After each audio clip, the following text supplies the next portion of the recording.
Katong isyu sa hapit mo sa kamilyon ka pesos nga bayronon sa kuryente sa usa ka pamilya sa Barangay Los na resolbar na.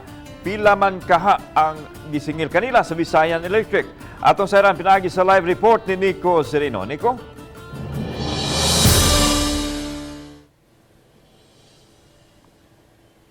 Yes, Lan, human makontrobersyal katong 877,000 pesos nga electric bill sa usa ka pamilyahan na kurihan na gyud ang ilang balayronon ngadto sa Visayan Electric.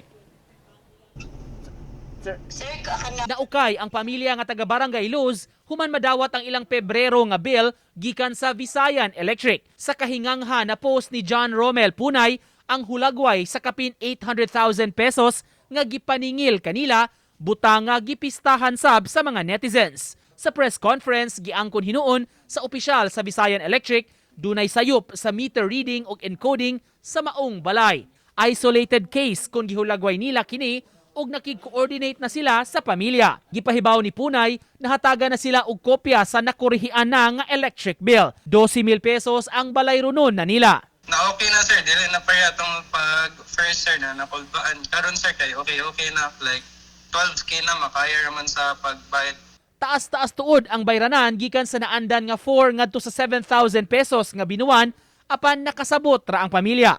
Understand man sir kay kuando to more 3 months to na bill like apel na sa December, January o February sir mura na 12K to. Samtang gipahibaw sa kumpanya menos na lang kaayo ug mga suok-suok na lang ang mga lugar ang wala pa nabalikan sa linya sa kuryente. Bana-bana nila dili moabot sa 2,000 nga mga panimay ang wala pa napasugan. Sa nahauna nga target, Pebrero 28 unta ang deadline nila aron mapasiga ang 99.7% sa ilang franchise area. Apan gisibog kini sa Visayan Electric ngadto na sa Marso 15. Mauna ni sila kanaganing naa sa mga sitio.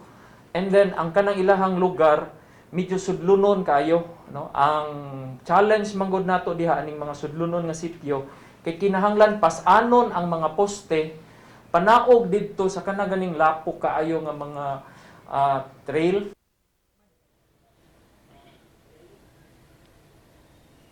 Samtang lan balik natong issue sa electric bill matod sa Visayan Electric kung diskumpiyado og dunay daghang mga pangutana pagyud ang konsumidor mamahimo nga mo-chat, mo-text o mutawag sa ilang mga opisina o personal nga mobisita aron mahatagan og katin-awan kabahin sa ilang balayronon sa kuryente. Lan?